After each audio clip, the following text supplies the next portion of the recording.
de cada profissional dessa área se acha o único especialista possível para debater determinados assuntos. Só que a realidade social, que é o objeto que essas áreas atuam, né, a realidade social não tem essa divisão. Por exemplo, empreender, abrir uma empresa, colocar uma inovação ou viabilizar uma inovação, colocar uma atividade em prática, né, lida com todos os aspectos da vida social. A vida social não é cindida em bacharéis. Então, muito me orgulha de saber que o Jean Luca faz hoje um papel que é estabelecer um diálogo entre a economia e o direito. E isso é muito importante. Cada uma das áreas é conhecida pelo perfil autossuficiente dos seus profissionais. Estabelecer essa ponte de diálogo para pensar um Brasil novo, que seja um ambiente propício para empreender, para inovar, é fundamental. Então é com muita satisfação que eu convido Jean-Luc Lorenzon para apresentar hoje a medida provisória da liberdade econômica. Muito obrigado, Jean.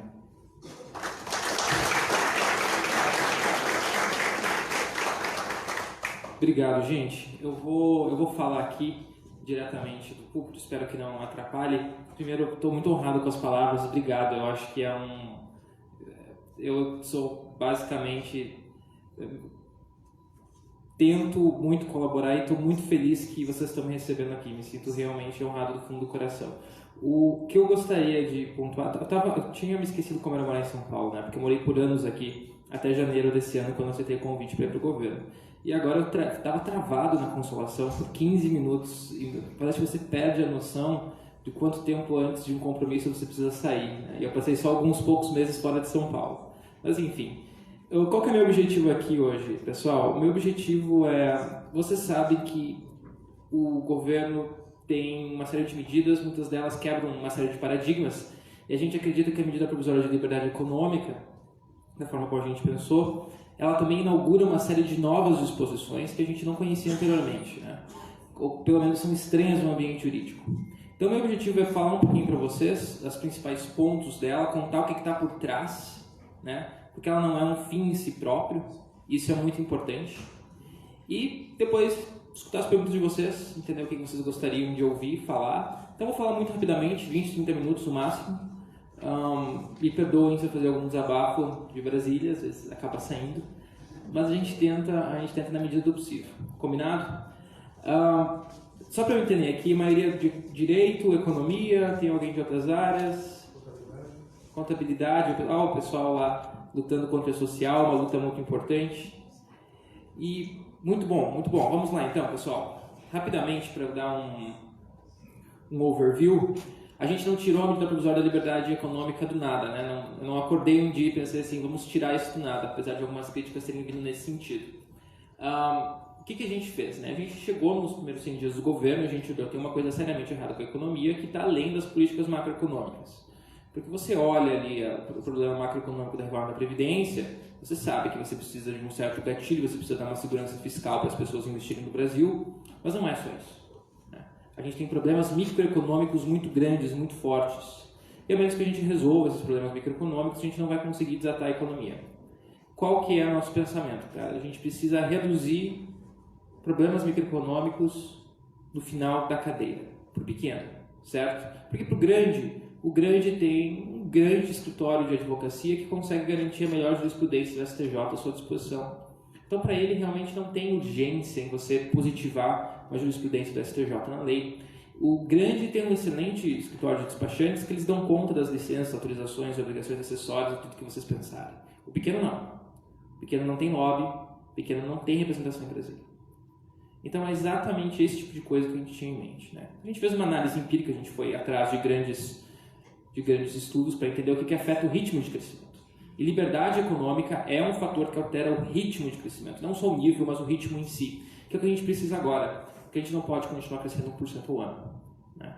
E a medida provisória de liberdade econômica, ela tem recebido uma crítica, ela tem sido muito bem recebida, deixa eu ser honesto com vocês, não estou querendo me afagar e faz lá o trabalho no Ministério da Economia, mas ela tem sido bem recebida, dos dois lados, inclusive, no Congresso. Ela só tem tido um ponto de má recepção, que são os civilistas mais heterodoxos, vamos dizer assim, mas no Brasil eles são ortodoxos, eles são a maioria, que acreditam que a gente está tocando, vamos dizer assim, no santo grau do que foi as últimas 5 décadas de transformação do direito civil. Mas eu vou chegar lá. E para dar uma rápida, o que são as premissas aqui que mudam um pouco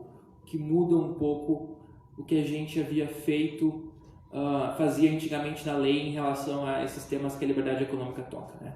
Primeiro é isso que eu falei, é pensar que assim, cara, o pequeno é o que precisa a gente focar, né? Em relação à ponta da cadeia, são 7,5 milhões de micro e pequenos empreendedores, são de longe os maiores empreendedores do país. A renda média do empreendedor micro no Brasil é 1/3 do salário de um servidor público federal, né? Ou seja, é muito baixo. Eles são muito vulneráveis do ponto de vista econômico e jurídico, mas eles estão sujeitos a todos os tipos de custo, a todos os tipos de regulação.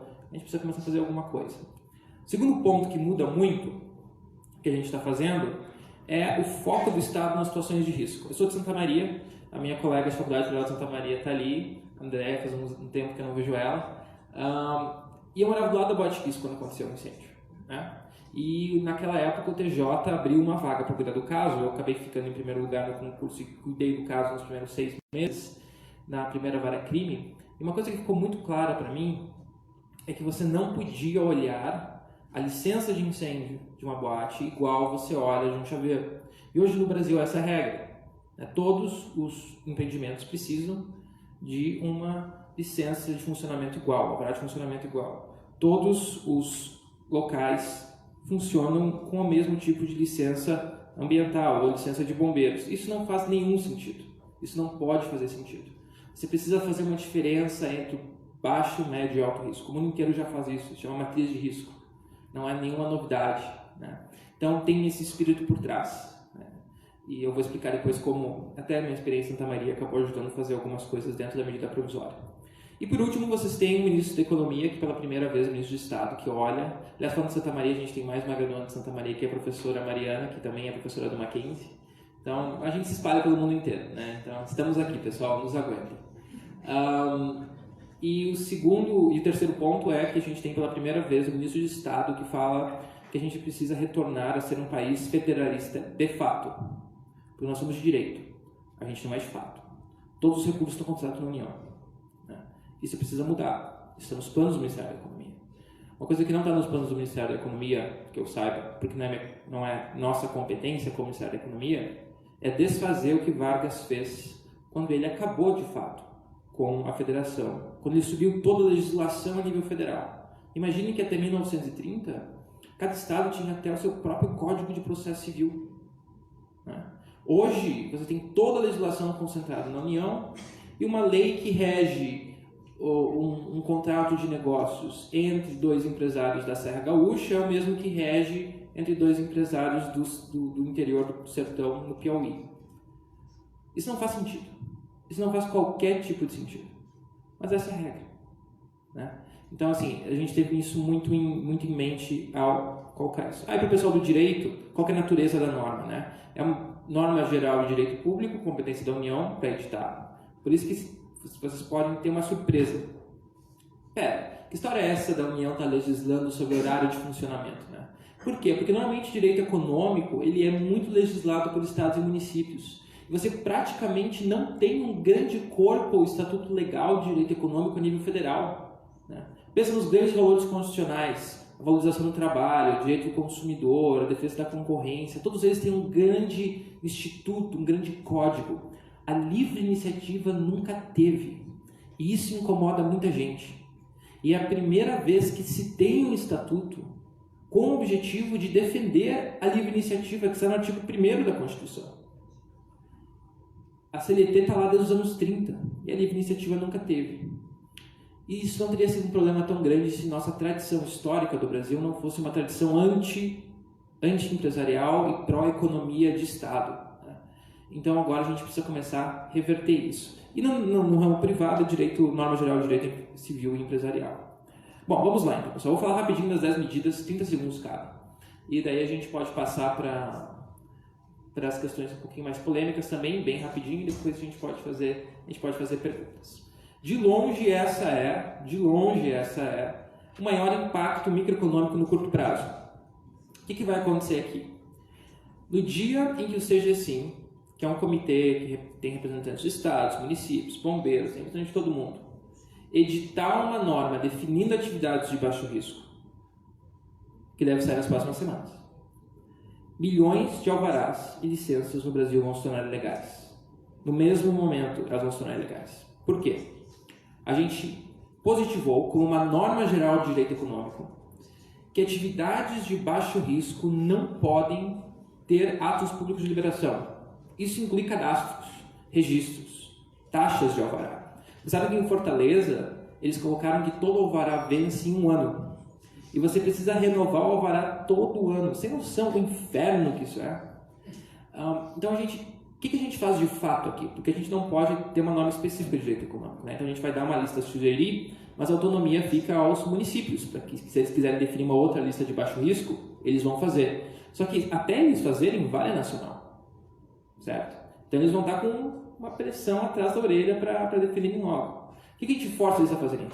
A gente força que eles olhem para esse copo, que assim, todas as atividades que eles regulam, no Brasil hoje é todas, né? Eles pedem autorização para todas as atividades. Não é racional, não é liberdade. É como se fosse o fascismo econômico, é tudo no Estado. Então todas as atividades econômicas precisam de permissão.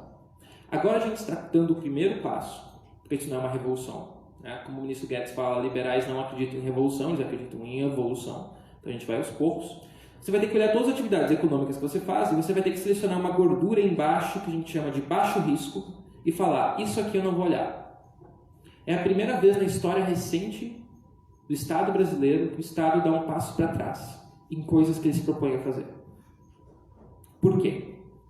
Porque quando ele devota os seus recursos para analisar a licença de chaveiro, ele não tem para olhar licença ambiental de barragem, Gente, eu tô cansado, desculpa.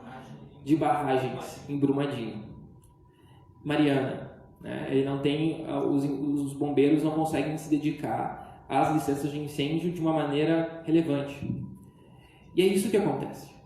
Né? É isso que acontece. Então, ao menos que a gente resolva através de uma matriz de risco, isso não está acontecendo. Vocês sabem que o Ministério Público não é um ministério não é um corpo de direito dos mais amigáveis à iniciativa privada. Vai o Ministério Público começar a correr atrás de ilegalidades de prefeituras que cobrarem alvará? Eu deixo essa pergunta na cabeça de vocês. Vocês sabem como o Ministério Público no Brasil é. Mas a gente vai ter a certeza de que vai ser ilegal. Né? E os municípios que não entenderem isso rapidamente podem depois sofrer grandes revés na justiça. Ok, Jean, então eu quero abrir meu negócio depois dessa medida provisória, né? Depois dessa regulação. O que eu faço? Simples. Você tira um CNPJ, que deve acontecer agora num site, de maneira automática. Ponto. Acabou. Só isso. Talvez você tenha que fazer, se o teu município não entrou na rede, você vai ter que fazer a inscrição municipal nele, mas ele só pode te pedir cadastros tributários. Qualquer outro tipo de cadastro se torna ilegal.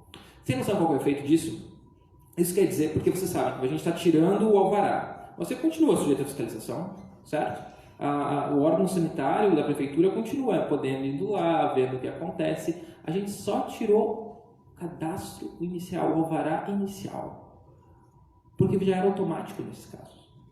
A gente está dando um pequeno passo para acabar com a máfia dos alvarás, que existe em todo o Brasil. É fortíssimo. Mas mais importante, você tem noção que isso vai forçar com que o departamento sanitário de uma prefeitura converse com o departamento tributário? Porque eles vão ter que retirar as informações deles mesmos. E hoje no setor público, gente, se você é um empresário, você sabe, você precisa apresentar o mesmo documento que a prefeitura já tem para vários setores. Isso é um absurdo. Isso é absolutamente um absurdo. A gente começa a mudar isso através do sistema de incentivos. Né? Então, vamos lá. Esse é o mais importante. Né? Então, a gente espera que ele tenha um efeito na economia muito rápido, a curto prazo, porque ele está diminuindo o custo de transação na ponta da cadeia econômica, ou seja, todo empreendedor vai ter uma diminuição de custo de transação média de 50, 60, 70 reais. Para onde vai esse dinheiro? Para qualquer coisa que não burocracia. Né? Ele vai consumir mais, não sei, não importa. Esse dinheiro vai aumentar a produtividade. E assim a gente vai conseguir ter um efeito melhor. Muito bem. Segundo, Essas pessoas ainda não entenderam o efeito legal dele no momento que entrou a medida provisória e, de certa maneira, eu espero que o pessoal não note, pelo menos até a gente converter em lei, porque olha só o que a gente fez aqui. Como norma geral de direito econômico, a gente determinou que se estados e municípios quiserem, eles podem legislar sobre horários de estabelecimento, eles têm que legislar em razão de sossego, meio ambiente, vizinhança ou condomínio. Ponto. E vocês sabem que o que é mais comum no Brasil, nas pequenas cidades, principalmente, é um grupo de empresários captura, estou falando de teoria da captura, né? Captura a Câmara de Vereadores, passa uma lei de horário que restringe hipermercado ou shopping nos domingos, isso inviabiliza o business model deles, eles saem, as pessoas ficam desempregadas, a gente tem só 13 milhões de desempregados, a gente pode se dar o luxo de ter mais desemprego? É esse o tipo de coisa que está na nossa cabeça nesse momento. Vocês sabem, alguém aqui de Belo Horizonte? Belo Horizonte está prestes a passar uma lei que proíbe hipermercados de abrir no domingo. Se essa lei for passada, ela é ilegal. Pura e simplesmente. Tem uma norma geral de direito econômico, competência da União, que determina que, ao menos que seja na lei de sossego, é ilegal. Então a gente começa a colocar um pouco de racionalidade, gente. É muito legal a gente olhar para as regulações e para as leis da União Europeia. É muito legal. Que bom que na Grécia eles conseguem se dar o luxo de ter uma cesta de 1h30 no almoço, ou não sei lá como é que é. Mas a gente, com 13 milhões de desempregados, a gente pode se dar o luxo de ter esse tipo de lei com esse nível de transação? Deixa eu dar um exemplo claro para vocês. Eu estava comentando ali na porta.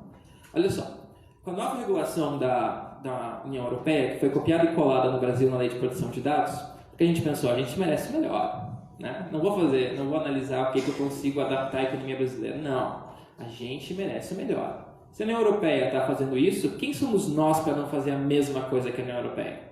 Então a gente passou uma lei de proteção de dados que entra em vigor em agosto de 2020. Só para vocês terem uma noção, se vocês forem advogados, vocês vão precisar ter um pendrive desses.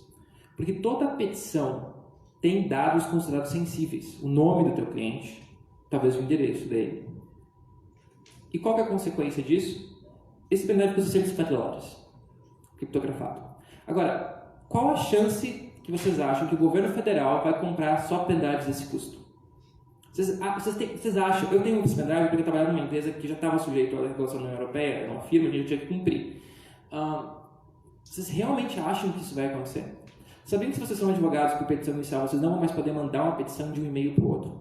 Vocês vão precisar colocar tipo um Dropbox criptografado e mandar o link do Dropbox de um para o outro. Vocês acham que isso vai acontecer? Não vai acontecer. É super não prático. Mas essa é a lei da União Europeia. E é a lei que a gente copiou e colou no Brasil. E a gente perguntou se ia dar certo? Não.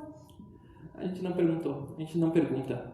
Né? É que nem a... Não, eu não vou entrar nas polêmicas hoje. Eu vou ficar com a minha medida provisória que não é tão polêmica. Não vou falar das outras coisas que eu gostaria de fazer. Bom, vamos lá. O artigo 3º. Esse é um sonho pessoal que eu tinha. Grande realizado. Sinto que eu posso agora me aposentar. Se a gente ainda tivesse um sistema de previdência que funcionasse. Mas... eu gostaria que a lei da oferta e demanda estivesse inscrito na lei. Porque, às vezes, os juristas, advogados e promotores, principalmente os promotores e juízes, eles não entendem um conceito tão básico quanto lei de oferta e demanda. E daí eles veem os preços flutuarem e eles pensam, nossa, isso só pode ser egoísmo, ou ganância, ou alguma coisa que eu não consigo compreender, mas é Maia, eu preciso intervir e eu sou o Estado. Então, o que a gente fala aqui? A gente dá um passo muito pequeno. Muito pequeno. A gente fala assim, se não feriu o direito da concorrência, não feriu o direito do consumidor, não tem calamidade pública ou emergência devidamente decretada, está livre a flutuação de preços por alterações de oferta e demanda. É simplesmente isso. Fora de mercados regulados ainda. Mas enfim, o que eu quero dizer com isso? Não sei se vocês sabem, tem uma grande farmácia de São Paulo que foi ao Nordeste oferecer medicamentos mais baratos aos nordestinos. Que ousadia, né? Você imagina, ela foi lá para levar um business model que entrega medicamentos mais baratos para os nordestinos. Vamos dizer assim, a demografia com a maior renda per capita do Brasil. Eles não precisam disso. Se vocês viram as propagandas eleitorais do ano passado, vocês sabem que o Ceará é praticamente a nova Dubai. E as brincadeiras à parte, nós somos um país de renda média pobre. Nós somos renda média baixa, a gente é um país pobre. E o que a gente fez? Eles foram para lá com preços mais baixos e os promotores começaram a ir para cima, acusando de dumping, por ser muito competitivo. Né? Então foi para o CAD o caso. E o CAD, que é o órgão que regula isso, falou não tem dumping. O que você acha que aconteceu? Nada. Os promotores continuaram indo para cima e incomodando. Por quê? Porque eles acham que flutuação de preços, novos produtos, novos modelos de negócio não são nada. Antes de eu entrar na McKinsey, a consultoria que eu estava antes de ir para o governo federal, eu trabalhava no terceiro setor e a gente ajudou a lançar uma editora. A gente conversava com a Amazon, né, que é a principal compradora de livros. A Amazon deixou muito claro para a gente. Ela falou assim, a gente não está nem perto do preço que a gente consegue baixar as coisas. Mas se a gente baixar muito, vem para cima da gente. A Thaís pode confirmar aqui, que acabou de entrar. Enfim, mas brincadeiras à parte, a Amazon falou, de fato, de que ela não está nem próxima do preço que ela consegue fazer no Brasil de livros. Por quê? Qual foi a grande sacada que fez a Amazon ser a maior empresa do mundo? Ela não é a maior empresa do mundo, mas o Jeff Bezos é o cara mais rico do mundo, né? É uma coisa assim. Revolução de supply chain, de logística. Logística não é correta, logística é mais restrita que supply chain. Revolução de supply chain. Entregar de uma maneira muito mais barata, econômica e eficiente. E consegue baixar os preços de produção e distribuição de uma forma sem precedentes nos últimos 30 anos. O que aconteceu com a Amazon na França? A França passou uma lei não deixando livros serem vendidos depois de tal valor. Agora, beleza, cara, é uma opção da França, não vou entrar no mérito. Mas a França pode se dar esse luxo, sabe por quê? Porque eles têm dinheiro. Isso é verdade, ok? Um livro em relação à renda média de um brasileiro é muito maior do que da França. Daqui a pouco vocês vão ver algum legislador brasileiro, eu garanto para vocês, falando assim, a França fez, a gente tem que fazer também. Porque senão a gente não valoriza os livros do Brasil. Eu tenho certeza, alguém vai falar isso nas próximas semanas. E a questão é, a gente pode se dar esse luxo mesmo? Os livros já estão tão acessíveis para a população em geral? Eles podem ser acessíveis para a gente. Só para a gente estar na universidade como a Mackenzie, a gente é provavelmente top 15% mais rico do país. Isso aqui é uma bolha, certo? Só a gente conseguir entender o conceito de medida provisória ou constituição faz a gente ser uma bolha. Porque esse país é muito, muito, muito, muito pobre. Só que a gente se esquece disso às vezes. Quando a gente pensa, por exemplo, nas discussões que estiveram até nas eleições passadas, alguém realmente acha que os assuntos que preocupam a gente, esse bem a gente se conhece, a gente conhece algumas coisas conhecidas, eu sei que preocupa vocês sabem qual eram os principais assuntos que tornaram, vamos dizer assim, a classe média do Brasil sobre, talvez esse político aqui tem posições homofóbicas, talvez esse político aqui tem posições pró-Venezuela. Vocês acham realmente que 50%, 60% da população brasileira sequer se importa com isso? Não, e os dados foram muito claros na eleição. A gente vive uma realidade paralela, em Brasília a gente vive uma realidade ultra paralela. A Receita Federal acha que o E-Social é um dos melhores programas de política pública da história, enquanto ela está literalmente cancelando investimentos no nível microeconômico, porque é um pesadelo. Mas como é que você explica isso? Como é que você explica? Para quem não sabe o que é social, é uma auditoria constante. Antes você era auditado quando você caía na malha fina, ou quando precisava ter uma fiscalização do trabalho.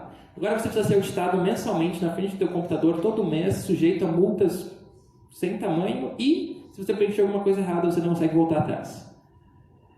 Isso foi a medida de desburocratização da gestão passada. Eu não estou brincando, foi uma medida de desburocratização. Implementar uma auditoria permanente no país que tem uma das piores cargas burocráticas de obrigações acessórias tributárias. Eu estou me perdendo no caminho, gente. Eu vou parar. Ok, agora eu vou me concentrar. Senão a Thaís vai me xingar depois. Vamos lá. Efeito vinculante para decisões administrativas. Hoje, se tiver uma lei que fala assim, você não pode plantar a árvore de fruto grande na calçada da sua casa, se eu gosto do Vlad, eu digo para ele que laranja não é um fruto grande. Agora, se eu não gosto da Thaís, eu falo, laranja é fruto grande, vai uma multinha aqui para ti. É por isso que os prefeitos regionais de São Paulo são as pessoas mais poderosas da cidade. Eu sei disso que uma prefeita regional, ex-prefeita regional me falou, ela é minha colega em Brasília. Porque o prefeito regional de São Paulo que quiser acabar com o negócio na cidade, ele transforma a vida do empresário em um inferno. Porque ele tem todo tipo de conceito aberto e norma abstrata para aplicar multa e dar diferentes definições. Clássico exemplo, CLT, grande lei, né? CLT. Você pedirá autorização do fiscal do trabalho quando você fazer mudanças substanciais na sua fábrica. O que diabo é mudança substancial? Não sei. É o fiscal do trabalho resolver dizer para você que é mudança substancial. E se você não doou pro para a campanha da qual ele faz parte do grupo político, aposto que a tua mudança vai ser substancial. E isso acontece na prática. Vocês sabem que é. E a gente precisa acabar com isso. Qual que é a nossa solução aqui? Efeito vinculante para decisões administrativas. Se eu definir que laranja é um fruto grande, pro Vlad eu vou ter que definir para Thaís. Ponto final. Outro sim é ilegal. Como é que a gente vai fazer isso? Primeiro, que já pode ser usado isso com liminar. Óbvio, se vocês quiserem já saindo processando quem fazer esse tipo de coisa, estamos abertos. Já está saindo uma série de decisões não, ações baseadas na medida provisória. Depois eu falo basicamente sobre ela. Um caso que hoje de manhã me emocionou quando estava em Curitiba. Depois eu falo sobre ele. Mas a gente vai criar um instrumento para deixar isso mais facilitado, mais claro, né? Para que você publique as decisões, para que você consiga comparar uma com a outra. Para o pessoal do direito, é para você fazer o rastro de incêndio e o stare decisis nas decisões administrativas mais facilmente. Ou seja, pode começar a estudar direito americano, porque efeito vinculante está chegando. In dubio pro libertatem, dúvidas no direito civil, empresarial, urbanístico ou econômico precisam ser resolvidos da maneira que mais privilegia o que foi pactuado entre as partes. Porque se ambas as partes não acharam que a lei deveria ser interpretada daquela maneira, por que diabos vocês vão se prejudicar um ao outro agora? Por que diabos você vai colocar o Poder Judiciário como parte de toda relação privada entre dois particulares? Então vamos lá. Qual que é o nosso objetivo aqui? Nosso objetivo aqui é criar um incentivo para o legislador, para que ele tenha grande pressão para escrever a lei de uma maneira muito fácil, estrita e entendível. Por quê? Se eu vir uma lei americana ou uma lei europeia comparada com a brasileira, as primeiras páginas é um glossário e todos os substantivos e adjetivos estão lá definidos. Todos. As nossas leis não. Elas passam coisas como mudanças substanciais ou ponte grande e esse tipo de coisa. Por quê? Porque não tem um incentivo. O juiz vai definir depois. Se a dúvida amplia a liberdade, para você ter uma lei eficaz, você vai ter que escrever ela bem. E essa é a mesma coisa que a gente está fazendo a todos os demais contratos, mas eu vou chegar lá depois. Inciso 6º. Normas infralegais atualizadas. É quando tem uma coisa proibida, a tecnologia já andou, o país está para trás, mas a norma infralegal está desatualizada. Clássico exemplo, câmara de bronzeamento. Quando a câmara de bronzeamento foi proibida no Brasil, pela ANS, pela Anvisa, não me lembro qual, uma melhor que a outra. Brincadeira, gente, eu amo eles. A câmara de bronzeamento artificial tinha um potencial cancerígeno significativo, né? Porém, a tecnologia avançou e hoje ela não tem. E todo o resto do mundo está usando. Mas aqui não. Aqui o regulador ainda não teve esse, vamos dizer assim, esse âmbito de atualizar. Eu não acho que a câmara de bronzeamento artificial vai resolver a economia, ok? Talvez ele resolva a vida de alguns social influencers, mas é um exemplo de uma coisa que acontece o tempo inteiro. Você tem milhares de regulações. Elas estão desatualizadas. E o que você faz? Nada. O que a gente cria aqui? A gente coloca na lei a possibilidade de você exercitar quase que se fosse uma liminar administrativa. Você demonstra que a tecnologia já está consolidada em outros países, não precisa você demonstrar isso. Não vou colocar esse ônus sobre a pessoa. Porque isso já consegue fazer na justiça hoje. Quero deixar mais simples. Demonstra que já está consolidado em outros países, mostra que o Uber já tem penetração de 5% no mercado de transporte individual em 20 países. A norma infralegal precisa ser invalidada. Ponto. Você vai criar um grande incentivo para os reguladores atualizarem suas normas. 7º, imunidade burocrática para inovar. A burocracia no Brasil é tão grande que se a gente esperasse tirar uma a uma, o país ia continuar quebrado para sempre. A gente precisou criar uma coisa chamada imunidade burocrática. O que é isso? Se eu vou inovar, testar ou implementar um novo serviço ou produto, você não pode tocar em mim. Ponto. Óbvio que tem uma série de restrições, né? A gente não quer que as pessoas saiam testando vacinas, né? Ou medicamentos, ou, sei lá, montanhas russas. Na montanha russa pode. Montanha russa pode. Não é saúde. Mas, passado isso, o governo não pode tocar em você. A não ser que para fins tributários. Porque vocês sabem que legislação tributária é uma norma geral que precisa ser editada somente por lei complementar. E a lei complementar não pode ser alterada por medida provisória. Tem uma questãozinha de direito aqui, que é uma curiosidade. Mas é a razão pela qual a imunidade burocrática não afeta obrigações tributárias, infelizmente. Então a gente acredita que isso vai ser um grande avanço para startups no Brasil. A gente vai estar criando os melhores ambientes de inovação do Brasil. O que esse inciso precisa para virar realidade? Ele precisa de uma regulamentação que diga quantas pessoas se caracterizam um teste, né? Então, por exemplo, um aplicativo, 50 mil, 100 mil, 150 mil, ou talvez um carro automático, né? Um carro sem um motorista, 5 mil testes. Você precisa ter essa regulamentação que deve estar saindo nas próximas 6 semanas. Uma vez feito isso, a gente vai ter essa proteção na lei. E vai ser conversível, né? Você pode pegar então, esse produto posso testar 30 mil vezes, então eu posso transformar ele em um sandbox. Sabe o conceito de sandbox? Uma área geográfica e dentro daquela área eu posso testar, sair oferecendo produto para as pessoas e conseguir implementar um novo modelo de negócio. Vai ser revolucionário para o Brasil. Thales Gomes, que é um dos maiores empreendedores de startup do Brasil, pode estar embaixo, está aparecendo todo sábado no Caldeirão do Hulk. Brincadeira. Também adoro o Hulk. Ele fala, né, que ele, sempre que eles abrem uma startup, ele que abriu o Easy Taxi, agora está com a Singu, fala, a gente sempre sente que a gente está na margem da legalidade, né, pronto para ser autuado por um fiscal alguma coisa. Por quê? Por uma tradição de mentalidade brasileira de que o que não é proibido o que não é expressamente liberado pela lei é proibido. A gente precisa começar a mudar isso, né? A gente começa com isso. O oitavo. Não sei se vocês sabem, mas 60% das empresas do Fortune 500, que são as 500 maiores empresas do mundo, elas são registradas no estado americano de Delaware. Não é nos Estados Unidos, é no estado americano de Delaware. Por que diabos isso acontece? Porque é o estado, a jurisdição americana, que mais respeita contratos privados empresariais. Se a gente quiser um dia virar uma Índia ou uma China, e a gente precisa, porque tem muita gente para tirar da pobreza ainda, a gente se engana que a gente não precisa. Porque a gente vem aqui, a gente vive em São Paulo, a gente vive na Vila Madalena, a gente vive no Leblon, né? A gente vive nisso, a gente pensa que a gente pode ter todo tipo de política, isso é tudo ótimo, mas para quem vê as condições socioeconômicas brasileiras, a gente precisa crescer a um ritmo grande. A gente precisa crescer 5, 6, 7, 8, 9%. Senão a gente não vai sair do onde a gente está. A gente vai continuar sempre sendo um país pobre. Por que a gente fazer isso? A gente precisa respeitar o contrato empresarial. O que a gente está propondo aqui? Que se você sabe a norma geral de direito privado, né? A não ser que a norma seja norma de ordem pública, eu posso derrogar ela no meu contrato. A gente está falando aqui, mesmo se for norma empresarial de ordem pública, eu posso derrogar entre as partes. Ou seja, eu não posso me beneficiar de ter derrogado uma norma de direito empresarial de livre e espontânea vontade. Significa que a Receita não pode reclamar que você não constituiu um conselho fiscal? Não. Porque a Receita é terceira. Eu estou falando que eu, como parte, não posso me beneficiar do que eu mesmo fiz como empresário. Por quê? Porque a gente tem uma série de modalidades empresariais que precisam estar garantidas para entrarem no Brasil, e mesmo que a gente dê essa segurança, elas não vão chegar. Segunda razão, é muito fácil um sócio depois querer sacanear outro. Isso acontece o tempo inteiro.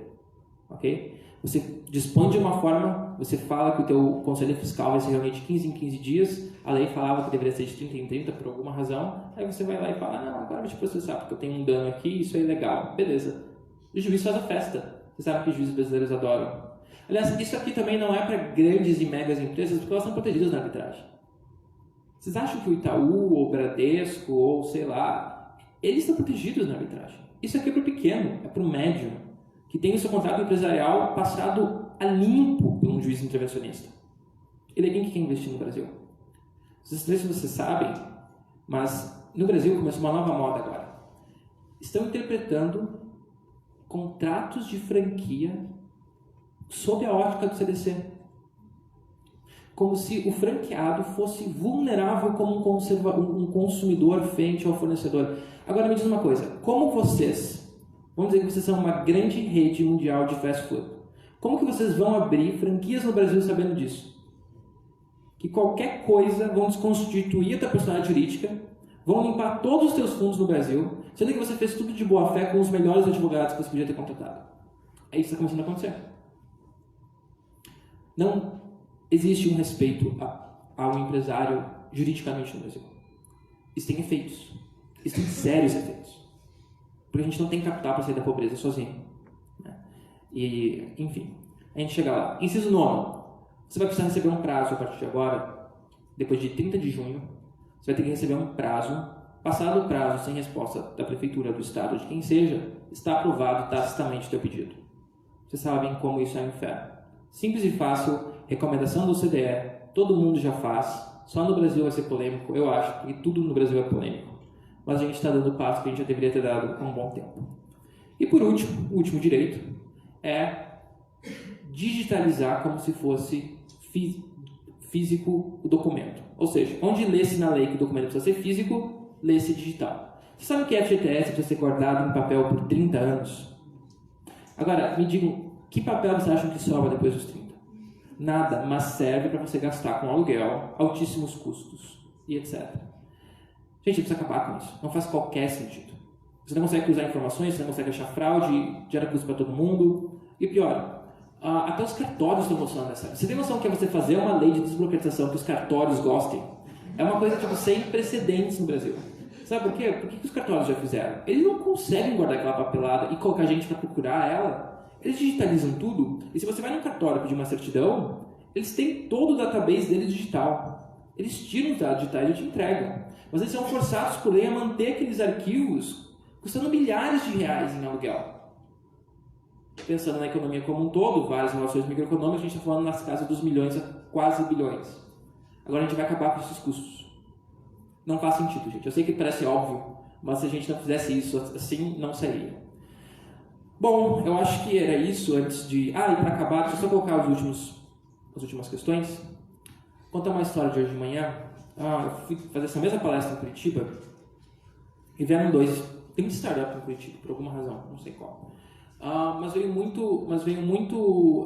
Veio dois empresários falar para mim, mostrar um kit, né, desse tamanho, assim, falando assim, então, a gente desenvolveu esse aparelho, ele faz 100 exames de laboratórios na sua própria casa. Eu fiquei, o quê? Tipo, como assim? Quer dizer que eu posso fazer 100 exames de sangue nesse aparelhinho na minha própria casa e ter o resultado em minutos? Ele sim. E eu fiquei, nossa, que fantástico. Eles assim, bom, mas a Anvisa acabou de dizer, claro, que apesar de a gente ter demonstrado, eles terem aprovado que funciona e já está tudo certo, então não é aquele caso que teve da Teranos, etc. Não, a Anvisa já disse que o produto funciona, está tudo certo, os resultados são confiáveis. Eles resolveram falar tipo que a gente não pode vender para farmácia, porque senão a gente vai estar criando uma crise de overdiagnosing e como consequência, se a gente não tem para vender para farmácia, nosso business model quebra. Aliás, é sempre assim, não sei se vocês viram que aquela MP da passagem aérea, 100% de capital estrangeiro, eles colocaram lá um número-chave. 5 ou 6% da empresa aérea que viesse ao Brasil tinha que ter voos regionais. Por quê? Esse é o cálculo que você faz no business model que você não consegue entrar no Brasil. Né? Então está lá, na medida provisória de liberação do capital estrangeiro. É sempre assim. Não estou dizendo que a Anvisa fez isso querendo fazer isso, não sei. Mas eles vieram me contar que eles estão entrando com uma liminar contra essa resolução da Anvisa, que cria uma reserva de mercado por abuso regulatório, que é um conceito que a gente criou na revisão provisória.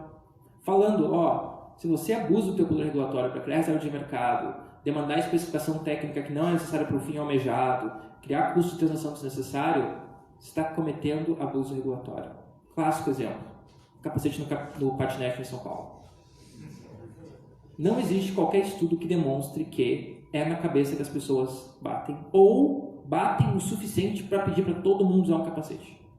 Sabe que na Califórnia, a lei explicitamente fala que não precisa. Porque não tem base para dizer isso. Não tem base. O máximo que você tem é 1 ou 2 gordinhos caindo de patinete. É até engraçado, tô brincando. Lembra até aquelas pegadinhas do Faustão. Na Faria Lima. Gente, o que é isso? Gente, uma cidade cheia de problemas, você vai colocar fiscais na Faria Lima para fiscalizar a classe média alta paulistana se ela está usando ou não capacete? Gente, isso não faz sentido. Isso não faz sentido. Mas aí está. Na minha opinião, é abuso regulatório. Né? Porque não tem nenhuma prova que as pessoas de fato batem mais a cabeça que as outras partes do corpo, mas você está criando uma demanda artificial de capacete. Vamos ver o que acontece. Espero que não tenha feito tão bom a ponto de motivar prefeitos a irem para Brasília para derrubar esse ponto. Mas, até isso acontecer, até essa medida provisória se torna lei, em 120 dias está válido. Recomendo, inclusive, que se alguém quiser ir lá acusar a Prefeitura de São Paulo de abuso regulatório, eu faça. Porque é um absurdo esse tipo de coisa. O que vai acontecer, gente? Por que eles vão fiscalizar o capacete do patinete e não o capacete da bicicleta? Porque o capacete da bicicleta, se você multasse as pessoas, era multa na física, certo? É horrível de cobrar. O setor tributário da prefeitura, olhar assim, tira isso daqui para mim, tipo, milhares de casos para eu cobrar R$60 por pessoa. Agora, se é 3 empresas de patinete, acabou de criar-se uma fonte de arrecadação muito fácil na sua frente. Vocês entendem a lógica? Então é exatamente isso que acontece. Infelizmente, na prática, isso acontece. Agora a gente começa a ter instrumentos para combater isso. O artigo 5º manda que a gente faça no Brasil o que todo mundo já faz, que é análise de impacto regulatório. A gente pede análise de impacto ambiental, análise de impacto de vizinhança. Agora criaram um novo alguns municípios, análise de impacto urbano, análise de impacto de trânsito. E assim você vai, e ninguém pede para o regulador fazer uma análise de impacto regulatório. Se tivessem feito para social, talvez não tinha saído daquela tragédia. A partir de agora vai ser obrigatório por lei. E essa vai ser o grande casamento de economia com direito. Porque vocês sabem que em Brasília só trabalha advogado. E ao menos que eles saibam coisas básicas de economia, eles não conseguem fazer uma análise de impacto regulatório. Por exemplo, eles saibam que 3 zeros é 1000. Brincadeira. Não é nesse nível ainda. Vocês sabem como números assustam advogados brasileiros. O setor jurídico brasileiro, ele é alérgico a qualquer questão matemática ou numérica. Vocês viram que o ministro Lewandowski falou no Supremo Tribunal Federal, quando ele falou que a análise econômica do direito era uma coisa de direita. Tipo, é a técnica mais consolidada internacionalmente de análise de direito, é considerado mainstream mundial, é um instrumento de análise, direita e esquerda no mundo inteiro usam, mas no Brasil, de alguma forma, é uma coisa de direita. E ele falou que a USP não vê isso com bons olhos. Eu não vejo a USP com os bons olhos, então. Mas é mais ou menos isso. Né? E parabéns ao Mackenzie por estar liderando esse casamento entre direito e economia que já aconteceu no resto do mundo e aqui não aconteceu. E para o pessoal do direito, para acabar a palestra, eu vou falar que a gente mexeu na legislação, porque aqui que está as polêmicas da medida provisória. Então aqui que está a delícia da minha morte. A gente consolidou a jurisprudência do STJ sobre desconsideração de possibilidade jurídica no Código Civil, porque o pequeno empresário não consegue vir até Brasília recorrendo para garantir isso. O grande consegue, certo? Ele tem os melhores escritórios de direito da Baixada da Paulista. Eles estão na Paulista ainda, na minha época eles estavam. E eles chegam aos tribunais superiores. Agora o pequeno não. E a gente fez isso, né? A gente definiu o que era desvio de finalidade, confusão patrimonial. A gente falou que tem que ter dolo, o pessoal reclamou, a gente lembrou que existe dolo eventual, o pessoal, E assim a gente vai indo na discussão. Vamos ver o que acontece. Talvez alguma coisa se modifique aqui, mas o nosso objetivo é dar esses critérios. Outra coisa que a gente mudou, veja o que a gente fez aqui, gente. A gente não falou que as partes não podem pedir revisão contratual do juiz. A gente não falou que o juiz não pode determinar externo às partes. A gente só falou que se isso acontecer é uma coisa excepcional. E as pessoas estão loucas, os civilistas da academia. Porque para eles, de alguma forma, toda relação jurídica precisa ter essa variável na equação. Isso é sério, gente. Deixa eu falar para vocês assim, a gente tem um grupo de juristas que se ligam para fazer essa medida provisória e a gente tem muita gente do setor privado. Qual que é o resultado das últimas 5 décadas de direito civil no Brasil? Altíssima litigiosidade, baixíssima segurança jurídica, grande desrespeito a contratos no Brasil em comparação com qualquer outro país da nossa renda. Eu não estou nem falando de renda superior. E uma grande descrença no Poder Judiciário. Se você não consegue fazer uma autocrítica e pensar assim, em algum momento das últimas 5 décadas, o direito civil deu um passo errado, então tem um sério problema na tua capacidade analítica. Porque alguma coisa precisa ser mudada. A gente apontou algumas coisas que a gente acha que precisam ser mudadas de uma maneira pequena e rápida, mas a gente está aberto a debates. A gente está forçando o Congresso, através de medida provisória, a fazer esse debate. Porque alguma coisa tem que mudar. Não dá para continuar assim. Ninguém quer investir no Brasil. O 423 é aquele negócio que eu falei, né? Por que a gente pega um contrato brasileiro e pega um contrato internacional? Por que no Brasil você consegue dar uma copia e cola do Google em um contrato? Porque as nossas minutas contratuais não mudaram nos últimos 100 anos. A nossa técnica jurídica de escrita não se aperfeiçoou. Ela ainda é a mesma coisa. E não vale a pena. Não vale a pena você dedicar um bom contrato, vocês sabem disso, porque o juiz vai lá e muda. Você imagina explicar para um juiz brasileiro uma cláusula de par e passo, que fala que você precisa fazer uma distribuição dentro de uma equação complexa para que nenhum credor tenha uma taxa de insatisfação maior que tal nível. Sem noção que seria isso no Brasil? Aposto que a primeira coisa que gritariam é cláusula abusiva. É exatamente isso que acontece. mas a gente precisa começar a criar incentivos. O que a gente faz? A gente dá um passo para trás. A gente fala assim, vamos olhar para os básicos, ok? Vamos ver o que a gente já devia ter feito no país, a gente não fez. Então a gente pega o contraproferente, que é uma regra milenária, e fala, vamos colocar ela como uma regra de interpretação. O que o contraproferente faz? Fala. Quem escreveu a cláusula precisa ter a responsabilidade de não garantir que ela não vai gerar dúvida. Porque se ela gerar dúvida, ela precisa privilegiar a parte que não escreveu. É só isso. E eu garanto para vocês que é muito mais fácil em um processo de um contencioso você identificar quem escreveu cada cláusula do que você identificar qual que era a boa-fé objetiva por trás do contrato. Muito mais fácil. Sabe a troca de e-mails? Ponto. Se as pessoas agora não começarem a fazer um anexo ao contrato falando assim, essa cláusula foi proposta por tal, essa cláusula foi proposta por tal, essa cláusula foi proposta por tal. O que é válido? Válido. Quanto mais segurança jurídica, quanto mais previsibilidade. O pessoal de economia aqui pode falar, qual foi o grande mérito do primeiro mandato do presidente Lula? Eles, quando tomaram posse, colocaram uma equipe econômica que falou assim, a gente vai fazer A, depois a gente vai fazer B, depois a gente vai fazer C. E eles fizeram A, depois fizeram B, depois fizeram C. E o Brasil começou no segundo mandato do presidente Lula a ter um grande crescimento. Porque você deu previsibilidade. Você falou, ó, a gente vai concentrar a previdência. Foi o que ele fez em 2003, certo? A gente vai gastar bastante em política social. Não tem problema. É ótimo para a economia. Se você vai gastar bastante e expandir, para os rent seekers, então é maravilhoso. Eles falaram o que eles iam fazer e eles fizeram um depois do outro. Porque previsibilidade é um dos maiores fatores para a propulsão de crescimento. Então, quando o judiciário brasileiro constantemente se coloca como uma variável em toda relação empresarial, qual que vocês acham que é a consequência? Vocês acham que o investidor pequeno alemão vai colocar dinheiro no Brasil se ele não souber o que vai acontecer com cada euro dele? Já chega a variável que é o mercado, certo? E daí ainda vai ter um juiz que pode achar que uma cláusula que ele contratou no escritório caríssimo em São Paulo pode ser tirada por abusividade.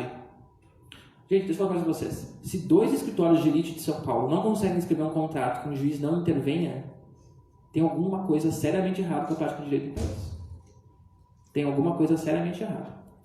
Bom, a gente faz isso, e no 480A e 480B, a gente pega 2 enunciados da jornada de direito comercial, pra gente não tirar da nossa cabeça, a gente coloca lá. A gente fala, gente, isso chega a ser engraçado, a gente fala assim, a presunção, quando você vai olhar uma relação entre 2 empresários, é que eles devem ser simétricos. A gente não está falando que eles são simétricos. A gente está falando que você deve partir da presunção de que eles são. E daí buscar evidências para ver se um é mais vulnerável que o outro. Só isso. As pessoas estão surtando, como se a gente estivesse colocando fogo na creche. Ou alguma coisa desse tipo. Isso já é uma coisa, norma geral no mundo. Mas ele acaba baixando a demanda por teorias ortodoxas, heterodoxas na economia. Né? Vamos criar uma nova análise de direito empresarial na economia. Porque no Brasil é sempre assim. Como é que a gente resolveu a hiperinflação nos contratos no Brasil? A gente, ao invés de fazer como no resto do mundo, você cria uma cláusula com modelo estático ou com modelo variável e você pensa como a hiperinflação pode se comportar, até porque a inflação não é um fator que desaparece e reaparece, ela sempre existe, certo? Vai ter inflação ou deflação, ela sempre existe. Não, como é que a gente resolveu o problema da hiperinflação em contratos no Brasil? A gente estendeu a onerosidade excessiva. A gente estendeu o rebus sic stantibus. Vamos resolver no judiciário. Porque os nossos advogados não são capazes de desenhar cláusulas privadas em contratos para resolver esse tipo de problema. A gente foi expandindo, a gente chegou no Código de 2002 e não adiantou absolutamente nada. Porque a gente chegou depois do Código de 2002 e os juristas e doutrinadores continuaram expandindo com outras razões para você revisar contrato. E o resultado está aí. Ninguém valoriza contrato no Brasil. Você não tem um grande contratualista no sentido de entregar excelentes minutas, excelentes cláusulas. Você não tem esse tipo de discussão no Brasil. Infelizmente, advogados. Eu estou falando isso dentro do escritório de advogados. E eles estão gostando. Eu tenho feito um rodízio dentro deles. Estava aqui ontem, inclusive, falando com um grande escritório. Você não aprecia o trabalho do advogado, você aprecia o juiz, que não tem tempo para fazer aquela análise. Ele vai passar para os estagiários. Então vocês imaginem o quanto a cadeia de produtividade acaba baixa. E para acabar, vocês sabem que no Brasil a gente adora uma jabuticaba, né? Então o que o resto do mundo fez? O resto do mundo olhou assim, a gente tem a companhia limitada e a gente precisa agora ter uma solução para uma pessoa. Então vamos criar a companhia limitada com uma pessoa. Ponto, acabou. Próximo desafio. O que a gente fez? Não, a gente é melhor. A gente vai criar a EIRELI, um novo modelo jurídico burocrático, e como a gente é um país rico, a gente não tem problemas de falta de empreendedorismo, a gente vai forçar que na EIRELI se tenha 100 salários mínimos como capital social. Qual foi o resultado? Ninguém integraliza o capital da EIRELI, e quem ainda faz a EIRELI sem integralizar o capital, faz a sociedade limitada com 99+1. Vocês sabem, essa é a regra. Quem que o legislativo, o poder executivo, quem que a gente está querendo enganar? Você não pode controlar as forças de mercado dessa maneira. Mas a EIRELI tinha o outro lado da moeda. Ela tinha um benefício, certo? Só podia ter uma EIRELI, você precisava ter 6 salários mínimos. Mas você não podia desconsiderar a personalidade jurídica dela. Mas a presidente Dilma vetou, à época, por pedido do Ministério do Trabalho. Porque vocês sabem que lá as teorias heterodoxas cresciam e se influenciavam. Vocês sabem como as NRs mantêm o Brasil na pobreza até hoje. Uma máquina alemã que funcionários alemães podem operar não pode por causa da NR12. Né? Que completamente desatualizado. O que se entende como maquinário, como se entende de norma de segurança de trabalho. Mas enfim, isso é uma discussão para outro dia. Eu prometi que ia deixar as polêmicas fora de hoje. Vamos lá. O que a gente faz aqui? A gente restaura o que o Congresso quis para a EIRELI. Não desconsidera a personalidade jurídica dela, então. Você vai ter que colocar 6 salários mínimos? Usa 6 salários mínimos. Mas a gente deixa a sociedade limitada unipessoal, como o resto do mundo já fez. Chega de inventar moda. O que a gente está fazendo aqui? A gente está eu nem falei que a EIRELI é muito mais burocrática, porque ele cobra um monte de comprovante, que é sério, só no Brasil. Mas o que a gente faz aqui? A gente deixa a opção. Eu estou com um business mais arriscado, eu vou fazer uma EIRELI. Se não, eu vou ter minha sociedade limitada, como todo mundo já tem. Não vou mais precisar daquele sócio fantasma, que tinha uma cota insignificativa na minha sociedade limitada. A gente deixa que as pessoas escolham. Né? A gente confia agora que as pessoas vão poder escolher e ter o seu direito de escolha. Os contadores podem falar depois se o site da Receita Federal já foi adaptado para a sociedade limitada unipessoal. Eu fiquei sabendo que eles ainda não adaptaram para você poder fazer isso, porque o episódio está vigente, né? Eles deveriam ter adaptado. Se a Receita Federal solta a decisão normativa um dia, no outro você precisa estar cumprindo. Mas se a gente solta uma lei, a Receita Federal às vezes demora um pouco. Pior, às vezes a Receita Federal solta uma decisão normativa e tem efeito retroativo. E você precisa rever os tributos que você já pagou. Isso é comum no Brasil. Isso não é uma exceção. E não é só a Receita Federal. São outras receitas, inclusive órgãos tributários dos municípios. Como é que a gente acha que isso vai para frente? Não vai. Você precisa atacar. Podia ter sido atacado nas gestões anteriores, nos governos anteriores? Claro. Não foi. Por quê? Não sei. Mas não é da minha conta também. Responsabilidade limitada no fundo de investimento. O Brasil é um dos únicos países. Primeiro que a gente não respeita a personalidade jurídica no Brasil. Né?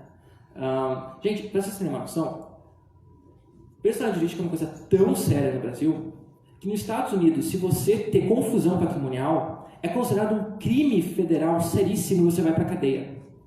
No Brasil, todo dia, milhares de pessoas cometem confusão patrimonial. Juízes desconsideram a personalidade jurídica. E por que você não vai fazer isso? Você sabe que você vai constituir uma personalidade com uma responsabilidade limitada e ninguém vai cumprir. A gente tem esse desafio pela frente. A gente precisa começar a avançar com o conceito de empresa no Brasil. Ele não floresceu ainda. Vamos deixar isso bem claro. Ele não floresceu. Você não consegue dissociar uma empresa dos seus sócios. Você não consegue. Juízes, então, um trabalho canetada para desconsiderar a personalidade jurídica. Teve que vir o TST falando, pessoal, lembra que tem um novo CPC? Ele surgiu aí. Vamos lembrar disso, os juízes do trabalho? Teve que vir, e só agora os juízes do trabalho estão começando a aplicar a incidência de desconsideração da personalidade jurídica. Mas enfim, o Brasil é um dos países, como sempre, né, grande país, que não tem responsabilidade limitada a fundos de investimento. A gente abre a possibilidade para que a CVM faça isso e que ela também crie um regime de desburocratização para pequenas e médias empresas. Porque a gente chega de a gente ver a empresa brasileira abrindo capital nos Estados Unidos só pelo custo burocrático. Imagina, eles têm que tirar o dinheiro daqui, arrecadar o capital lá, trazer para o balanço aqui, pagar imposto para ir e vir, e ainda é menos burocrático do que eles abrirem na Bolsa Brasileira.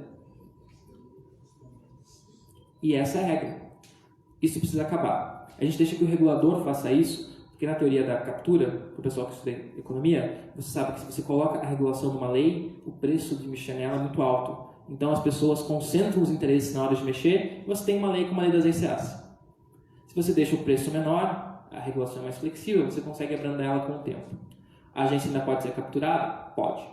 Mas tem outros instrumentos para para a captura não acontecer. No sentido econômico, pessoal. Eu acho que era isso. Eu acho que era essa. Eu falei demais.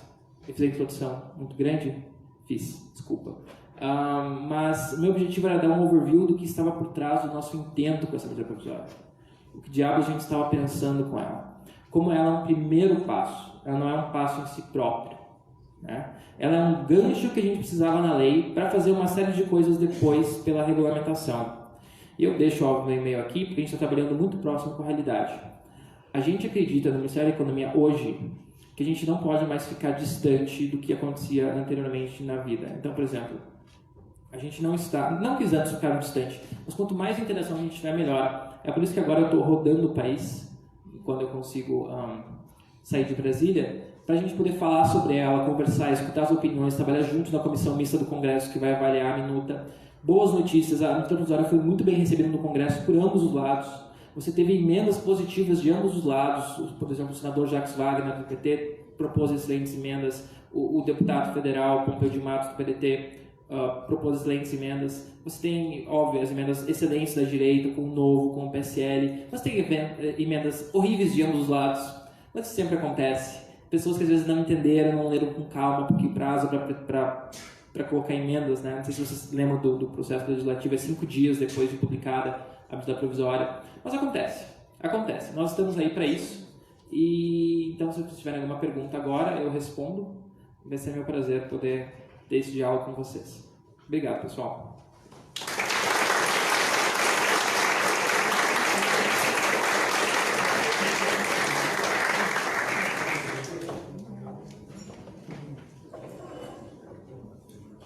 Bom, boa noite a todos. Só para organizar aqui, tendo em vista o horário, eu queria dividir aqui no primeiro rol de 3 perguntas. A gente responde, depois vê se tem mais perguntas, tá? Uma pergunta, 2, mais uma terceira aqui. E não, calma. 1, 2, 3. Não, eu queria ter aluno mestrado, não é isso? Não, tudo bem. Eu vou dar uma colher de chá aqui, eu vou ser parcial. Era 1, 2, segura aqui a terceira, eu vou dar a terceira para ele fazer lá na... Faz a leva de 3, primeiro o Jean responde as 3 e depois a gente faz mais 3, tá? Mas esse é o primeiro da segunda leva. Primeiro, por favor, diz o seu nome, eu tenho o microfone aqui, e a pergunta, por gentileza. Eu sou Alexandre Saramelli, professor Alexandre Saramelli, né? E eu sou contador, né? E você comentou, Gianluca, que a medida provisória da liberdade econômica, ela ainda não tem validade sobre o aspecto tributário, porque ela depende de uma legislação, né, de uma lei, não pode ser por medida provisória. O que está acontecendo nesse universo aí da contabilidade? Em 2007, o Brasil adotou normas internacionais de contabilidade. E isso é muito importante, porque também traz aí possibilidade de desenvolvimento para o Brasil, facilidade para os negócios e tudo mais.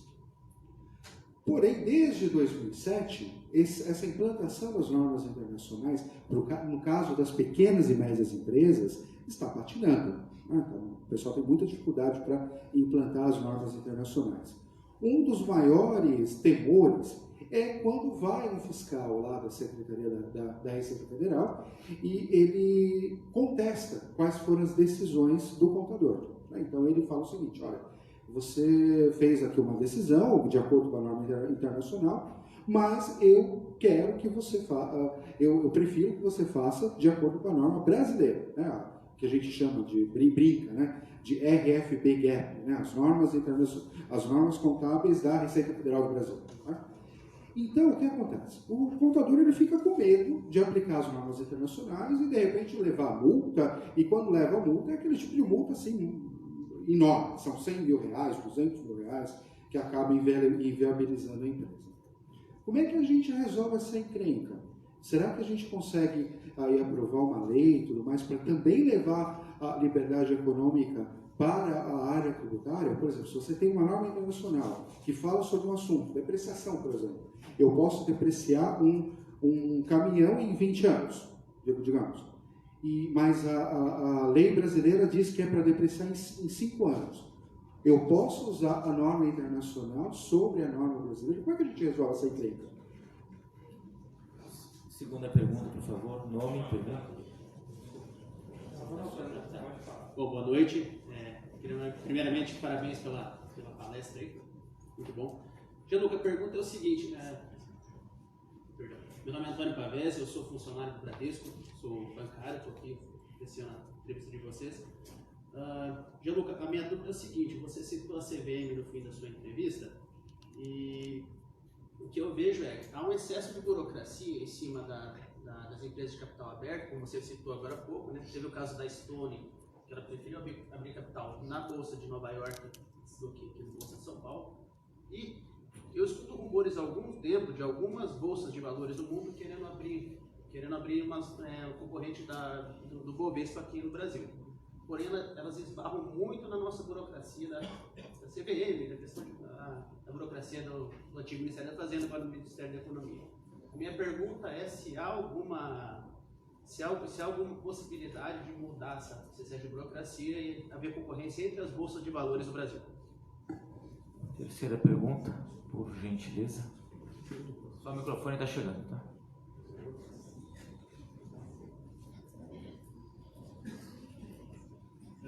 Gianluca, como você mesmo mencionou... Nome, por favor. Eu sei que você foi meu aluno, mas... Eu me chamo Daniel, sou advogado, sou graduado em Economia, agora eu curso mestrado em Economia. E, como você mesmo mencionou, a gente tem uma grande problemática no país que consiste na forma em que o juiz ele interpreta uma previsão legal, porque muitas vezes a lei ela te dá um caminho e ele pega um outro caminho para justificar, afastar o entendimento. Isso é muito comum em matéria tributária, né? Lógico que o viés é contribuir com a economia. Então eu te pergunto, não sei, o governo pensa em alguma forma de não restringir, mas de uma certa forma regulamentar essa forma como o juiz interpreta a legislação para tirar essa insegurança jurídica que nós temos hoje? Essa seria a minha pergunta. Obrigado. Ok. Primeira leva, o Jean vai responder, depois a gente faz uma segunda. Perfeito. Vou começar pela ordem. Então, você está falando dos General Applied Accounting Principles? Beleza. Eu tive a oportunidade de ter contato com eles quando estava na consultoria. O que acontece? Hoje, eu não sei te dar a resposta, eu preciso estudar qual é a legislação internacional e qual que ela está conflitando com a legislação nacional e como ela está sendo aplicada. Mas o que a gente tem hoje no âmbito tributário? Como tu sabes, sua experiência própria, é muito difícil a gente resolver coisas com a Receita. Ela é uma corporação em si própria, ela é a corporação com os melhores profissionais de Brasília, vamos deixar isso muito claro. A elite da elite da elite dos servidores públicos estão na Receita Federal. São pessoas extremamente hábeis e capazes. Porém, como qualquer, vamos dizer assim, corporação, o corpo burocrático, ele acaba se fechando no si próprio e faltando, às vezes, um contato com a realidade. E a Receita, ela tem, às vezes, algumas resistências para novas ideias. A gente precisa seguir em frente em relação a isso. Qual que é o desafio da Receita hoje? É pensar em reforma tributária. Porque ela precisa ser proposta ao Congresso nos próximos meses. Então a Receita está muito mais focada em repensar do ponto de vista de cima o que vai mudar. Porque, vamos dizer assim, um esforço de redução de obrigação acessória, nesse momento em que você vai mudar as obrigações principais, parece para a Receita uma má ideia.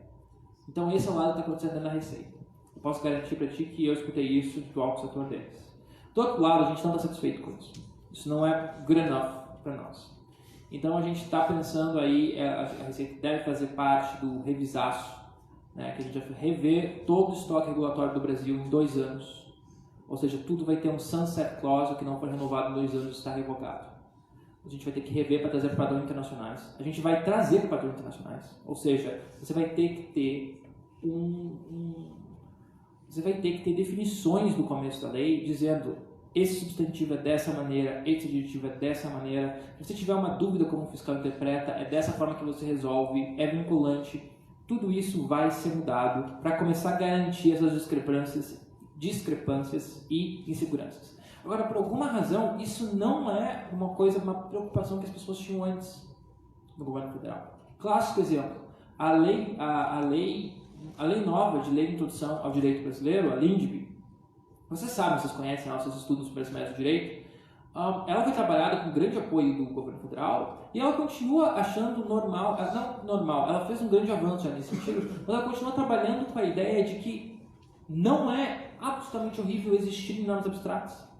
Né? Ela fala lá como você resolve, o juiz resolve normas abstratas, mas ela assume que elas podem continuar existindo.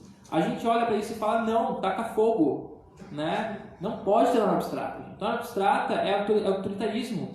Porque o Estado está tendo literalmente um cheque em branco para escrever o valor que ele quiser com o poder, porque o Estado só pode agir, fora do fascismo, né? O Estado só pode agir se ele tiver autorização de lei. Então, se você está escrevendo um cheque branco nele para lei, é como se você estivesse escrevendo uma lei assim, eu posso fazer o que eu quero. É basicamente isso que são normas abstratas, ou normas de conceitos abertos. A gente precisa acabar com isso. Clássico exemplo, função social do contrato. O que diabos é função social do contrato? É um cheque aberto para o juiz notificar o contrato. Agora, como é que você explica assim? Então, você está me pagando $50 mil para escrever um contrato para você investir no Brasil, obrigado por vir gerar empregos aqui, e quer saber? Talvez o teu contrato não valha nada, porque o juiz pode alterar. Isso é uma coisa assim que, gente, pode parecer maravilhosamente ótimo a gente ter 3 dimensões de vulnerabilidade de contrato empresarial que nem a Itália, mas a Itália está crescendo 1% ao ano. E quem faz investimento lá não deixa o contrato na Itália. E nossos juristas vão para lá. Estudar contrato empresarial lá. Onde que foi o maior seminário de direito brasileiro do ano? Lisboa. Vocês viram? Presidido pelo Gilmar Mendes. Foi todos os ministros, STJ, STF. É sempre assim.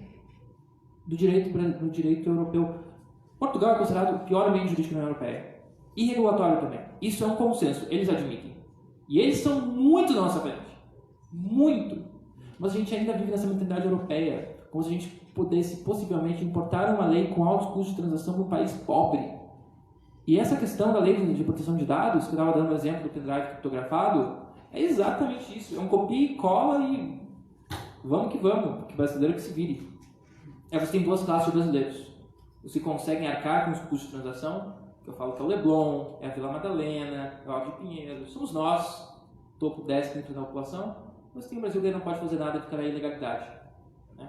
O segundo ponto é sobre a Estônia, a burocracia para entrar no Brasil. Então, a gente tem muita coisa em relação a isso. A gente acabou de diminuir de 45 para 3 dias o tempo de entrada numa empresa estrangeira no Brasil. Só que hoje ela ainda depende de uma decisão discricionária do presidente da República. A gente quer acabar com isso.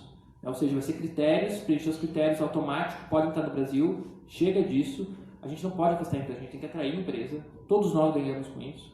Então, é uma questão muito grande. Agora, quanto à CVM, eu tive a oportunidade de ter uma rápida conversa por telefone, um conference call com o novo presidente da CVM. Ele parece um cara muito aberto a esse tipo de conversa, etc. Ele tem uma agenda liberal, que nem o ministro da Economia, porque o ministro da Economia foi eleito para isso, certo? Ele deixou bem claro. O pessoal às vezes fica assim, não, o diabo você está propondo essa medida provisória? Simples. Estava no plano de governo do presidente Bolsonaro, ele foi eleito para isso, ele falou que ele ia fazer isso, então democraticamente ele vai fazer isso, certo? E ele se elegeu falando assim, vai ter um ministro da Economia liberal, não vai ser um ministro conservador, não vai ser um ministro intervencionista, vai ser um ministro liberal. O ministro Guedes sempre fala isso. Ele sempre fala, nós estamos aqui, nós somos liberais, nós estamos aqui em uma coalizão com os conservadores, nós trabalhamos juntos, os conservadores são a maioria, não vamos se enganar, né? Mas o Ministério da Economia é liberal. A CVM é liberal? Eu não sei, né? É um órgão técnico, o Alex está ali tentando me controlar, mas é exatamente isso, Mas assim, a gente vai estar em cima, a gente vai para frente. E finalmente, o último ponto, a última pergunta, para nós a questão essencial é uma questão de mentalidade, ok? A gente pode fazer tudo isso, a gente pode mudar a lei, a gente começa a criar incentivos, mas a gente só vai ter essa alteração de verdade em que o juiz respeite o advogado, porque, gente, respeitar o advogado não é dizer que o advogado pode sair da sala de audiência a qualquer momento. Não é dizer que o advogado pode sentar de uma maneira assim, uma maneira assada, no mesmo nível que o juiz. O juiz não senta acima do advogado porque ele é o juiz, ele senta porque ele é o presidente da sessão. E ao menos que ele esteja acima, ele não consegue sequer ter uma autoridade para controlar o que está acontecendo, porque ele é a polícia da sessão, certo? Ele precisa garantir o silêncio, que todo mundo se escute. E é por isso que o juiz senta um nível acima. No Brasil, isso virou desrespeito. Isso virou desrespeito. Acabar com o trabalho do advogado não foi desrespeito ao advogado, mas isso foi desrespeito. Entendeu? Ou se o advogado não puder ter o direito de sair da sala a qualquer momento, é desrespeito. Não que esses não tenham sido valores importantes em algum momento histórico, né? Você sabe, principalmente no contexto da ditadura civil-militar da segunda metade do século passado. Mas, além de tudo isso, vocês têm o fato de que tem uma mentalidade jurídica e incentivos dentro de universidades pró-intervenção. Faço o seguinte pergunta para vocês. Os professores de vocês comemoram ou acham triste quando surge um novo livro, um novo artigo falando sobre uma nova classe ou categoria de contratos, ou um novo instituto de revisão contratual, ou uma nova decisão do STJ que interfere e não deixa que seja feita alguma coisa? Eles comemoram. A intervenção, a ideia de que o direito privado acontece através do meio do Estado é uma mentalidade na vida das pessoas. E ou a gente acaba com essa mentalidade, ou essa mentalidade acaba com o país, como já está acabando. Porque a gente está empacando com um país de renda média baixa, se a gente não resolver isso, a gente nunca vai passar para ser um país de renda média alta. Certo? Esse pessoal consegue, porque eles vão para a Europa fazer congresso. É as pessoas pobres que ficam aqui, sujeitos ao sistema jurídico. Então assim, a gente precisa começar a mudar a mentalidade. A gente precisa começar a lutar aos poucos. Colocar isso aqui. E se eles forem para cima da comissão mista e tirarem tudo? Paciência, mas a gente tentou. A gente vai continuar lutando. A gente vai começar a criar sistemas de incentivos. A gente está aqui falando com o Mackenzie, abrindo as portas, chamando para Brasília, falando da importância da liberdade econômica, falando da importância de análise econômica do direito. Gente, é a ferramenta mais mainstream hoje no mundo. A gente está aqui para fazer isso. Pela primeira vez, a gente tem um shift para o outro lado, real, certo? Pensa no Ministério da Economia. Você tem toda a Associação Brasileira de Análise Econômica do Direito lá. O secretário nacional de Direito do Consumidor, Luciano Tim, ajudou a escrever isso. Eu ligava para o Tim às vezes e falava: Tim, o que você acha disso? Ele é o secretário nacional de Direito do Consumidor. Né? Você está tendo pessoas que não fizeram a carreira toda dentro da academia. Uma coisa que só existe no Brasil. Você não consegue aplicar para um Adam Lemon nos Estados Unidos se você não teve 3 anos de experiência prática. De verdade. Você precisa escrever uma cartinha e ter uma entrevista. Não é só assinar 2 petições, 3 petições depois.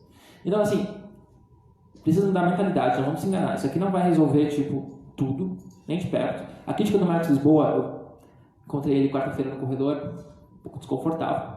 Mas eu sabia quem ele era, ele não sabia quem eu era. Né? Mas ele tinha acabado de escrever uma crítica no Jota. Sabe quem é o Marcos Lisboa? Antigo secretário nacional de política econômica, muito próximo do prefeito Haddad. Ele é presidente do INSPER, uma grande faculdade, e ele escreveu assim: não, essa medida provisória não adianta porque ela não resolve tudo. Não era a intenção.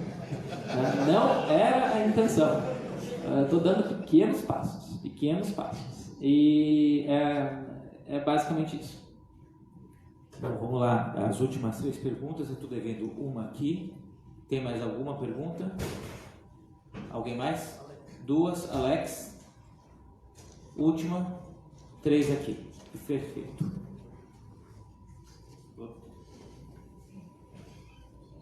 Nome e pergunta, por gente. Meu nome é Danilo e você falou bastante sobre direito e a parte econômica, né? Mas e a parte política? Você citou brevemente, né? Mas, a gente tem 120 dias para que isso daí seja aprovado e vire lei. Né? Você vê algum risco disso daí acabar indo por água abaixo simplesmente porque não vai ter tempo para aprovar? Próxima pergunta aqui com o Alex. Alex Catarina, da editora LVM. Saiu hoje uma reportagem na Forbes, nos Estados Unidos, do professor Alejandro Schaffer, sobre essa medida. Ele diz que ela é uma guerra contra a tirania da burocracia. Milton Friedman, assim que o governo Reagan foi eleito, publicou o livro A Tirania do Status Quo. E a gente sabe que o grande desafio dessa MP virar uma lei de fato no Congresso é vencer os mecanismos do sistema burocrático, do estamento brasileiro.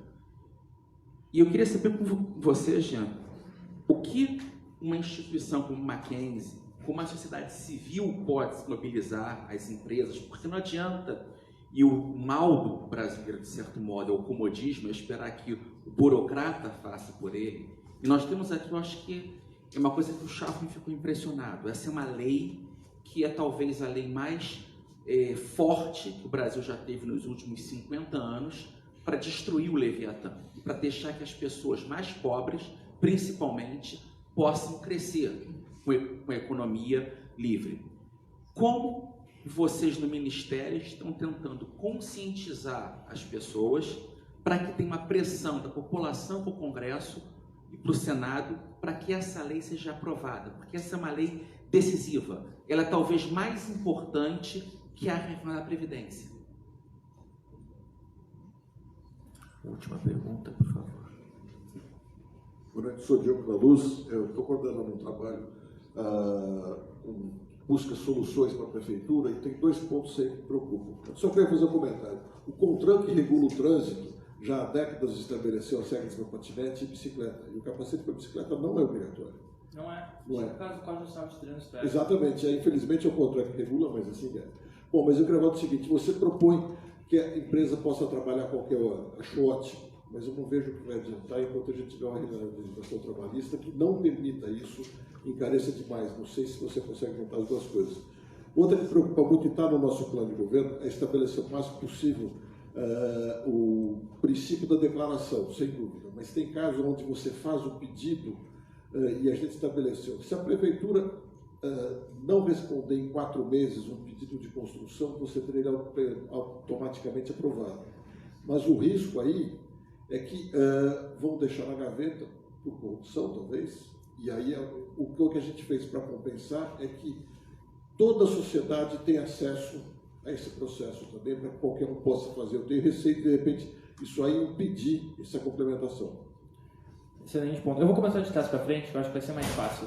A gente vai deixar muito claro, né? A gente tem níveis diferentes, a gente tem Brasis diferentes. Né? A Prefeitura de São Paulo, eu sei disso pelos próprios reports do Doing Business do Brasil, ela está anos-luz à frente das outras prefeituras. Né? Então, os grandes exemplos que eu tenho aqui, até que a prefeita regional, que era de Pinheiros, que é a Juliana Natrelli, que é minha colega, que ajudou nessa redação, ela falava no sentido, isso é horrível, a gente sabe que já aconteceu aqui e ali, a gente trabalhou dentro da prefeitura, a gente trabalha para eliminar isso. Mas você sabe que na maior parte das prefeituras, principalmente as pequenas, isso não acontece. Né? E então, é realmente um desses nossos perigos. O que a gente está pensando em relação à legislação trabalhista? A gente gostaria de ter mudado a legislação trabalhista no ponto que também deixava aquela história de descanso preferentemente de domingo, etc. Mas você sabe que a gente vai falar na Previdência para passar, a gente não pode evitar polêmicas. A medida provisória, ela passou com pontos muito consensuais que a gente acredita que a gente não vai encontrar grandes desafios no Congresso, mas tem que mudar. Tem que mudar. Eu acho que chegou alguma emenda, inclusive, nesse sentido. Acho que a Comissão Mista vai ter a oportunidade de dar uma atualizada nisso. Né? Não faz sentido que você tenha uma norma legal geral, mas você está certíssimo. Assim, tem um efeito, ele tem esse efeito principalmente em cidades menores, que é a nossa intenção, carece de direito a qualquer horário. Mas, enquanto a legislação trabalhista tiver esse tipo de coisa, você ainda vai ter uma dificuldade. Pode ser contornado, tem sempre meandros, né? Por exemplo, você tem uma classe que faz, porque a convenção trabalhista só pode derrogar a norma de direito trabalhista, isso aqui é uma norma geral de direito econômico. Então você não pode ter uma convenção trabalhista que derroga essa norma. Então o que você vai fazer assim, beleza, se a tua categoria não quer então trabalhar nesse tal horário, ou pegar uma empresa terceirizada, que está fora da tua categoria. Pode acontecer? Pode. Pode ser difícil? Pode. Pode ter reação do IPT? Sabe que o IPT não é a entidade mais fácil. Mas a gente tenta. Em relação à possibilidade de declaração, o que a gente está pensando com a aprovação tácita? A gente sabe que esse tipo de abuso pode acontecer. Então, qual que é a nossa... A gente precisa começar com passos. Né? A gente não pode achar que a burocracia brasileira, de repente, vai conseguir ser tão rápida e lidar com toda a carga de trabalho, com todas as dificuldades, falta de recurso, que é da OCDE, né? Dos países da OCDE. Não vai acontecer. O que a gente fala? Nesse primeiro momento, o poder público precisa dar um prazo. E não é o prazo, não pode ser, está escrito lá nos parágrafos, não pode ser aquele prazo tirado de lei, geralzão. Não. Precisa ser um prazo que o órgão vai ter suas diretrizes, ele vai pensar, precisa ser razoável, pode ser longo, mas ele precisa dar um prazo. É isso que a gente está fazendo, a gente está pedindo nesse primeiro momento. Desse um prazo. Né? É só isso. A gente tem que ter, como a gente fala quando a gente vai implementar um novo produto ou serviço numa empresa, baby steps. Você não chega e de repente fala assim, estou mudando todos os meus produtos da Apple. A partir de agora estou cancelando tudo, não vendo mais iPod, vou vender só iPhone. Não. Né? Você vai introduzindo aos poucos. Você vai indo produto por produto, até que você chegue nisso. E nosso primeiro passo é esse. Tem que ter um prazo, o próprio órgão define. Tem 60 dias até 30 de junho para ter isso. E a gente, por uma questão de constitucionalidade, esse único inciso que ele só se aplica a estados e municípios se em cumprimento de ato público de liberação delegado por legislação ordinária federal. Por quê? Porque a União não pode legislar sobre o processo administrativo, né? Vocês sabem que isso é inconstitucional. Então, se for um ato de liberação derivado de legislação ordinária federal, tem que ter isso. O direito de construir, eu tenho quase que absoluta certeza que não é. Né? Ele é um habite se ele é criado por uma lei municipal. Exemplos de atos públicos de liberação que são derivados de legislação ordinária federal. Estudo de impacto ambiental. Outro exemplo, a licença das antenas. Uso e passamento do solo. Todos esses atos públicos de liberação são derivados da legislação ordinária federal. Mas, de novo, é o órgão da prefeitura que tem que ter um controle. Mas a gente começa a criar um incentivo, porque eu sei que a prefeitura de São Paulo faz isso, mas outras prefeituras não fazem. Elas vão ter que, sabe o que elas vão ter que fazer para poder dar um prazo? Elas vão ter que contar o prazo, porque elas já fazem hoje. E para algumas prefeituras do Brasil, gente, isso é revolucionário. Isso é revolucionário. Eles vão ter que ter uma noção de qual é o tempo médio que eles têm para soltar uma empresa. E daí daqui a pouco eles vão poder comparar uma prefeitura com a outra. E daí vai ficar feio para alguém. Entende? E é esse tipo de coisa que você vai começando a criar. Então tem toda uma política pública por trás dessa medida provisória, que às vezes não parece no primeiro olho, e nem no segundo, eu estou brincando. Mas é isso que a gente está pensando. Né? E a Prefeitura de São Paulo, de longe, é uma das mais avançadas do país. E se você comparar o Doing Business, muito mais avançado que o do Rio de Janeiro, uma boa notícia, a gente acabou de fechar o contrato com o World Bank. A gente vai fazer 10 cidades do Doing Business, eu acho, que ano que vem. Óbvio que isso não conta no ranking, mas para a gente ter uma comparação melhor com outras cidades do Brasil. Né? A gente acredita que vai estar muito bem. A pergunta do Alex sobre a Forbes, eu não posso te dizer o tipo de coisa que a gente escutou para conseguir fazer essa medida provisória sair. Porque você imagina assim, da minha cabeça para o meu chefe, para eu convencer ele, para a gente escrever uma minuta, para sair da nossa secretaria, para todas as outras secretarias do Ministério assinarem, e daí sai do Ministério, precisa passar pelo ministro Moro, para ele precisa assinar também, porque a gente mexeu numa questão de direito de concorrência, aí para a AGU, para tudo isso chegar na Casa Civil, para a Casa Civil passar para o ministro Nix, o ministro Nix passar para o presidente Bolsonaro e para ele assinar, foi um caminho com muitos advogados. Só advogado trabalha em Brasília. Só advogado trabalha em Brasília. Você sabe como é que é. Então, assim, teve um dia que eu tive uma reunião com 45 advogados, gente. 45 advogados. E o objetivo era passar linha a linha da medida provisória, não para achar problema de constitucionalidade formal, para achar riscos da medida provisória. Vocês não têm noção do tipo de coisa que eu tive, que eu fui sujeito a escutar. Né? Uma pessoa falou assim, não, isso aqui está liberando o Boeing 787 MAX 8, que tinha sido proibido. Eu falei, não, gente, calma.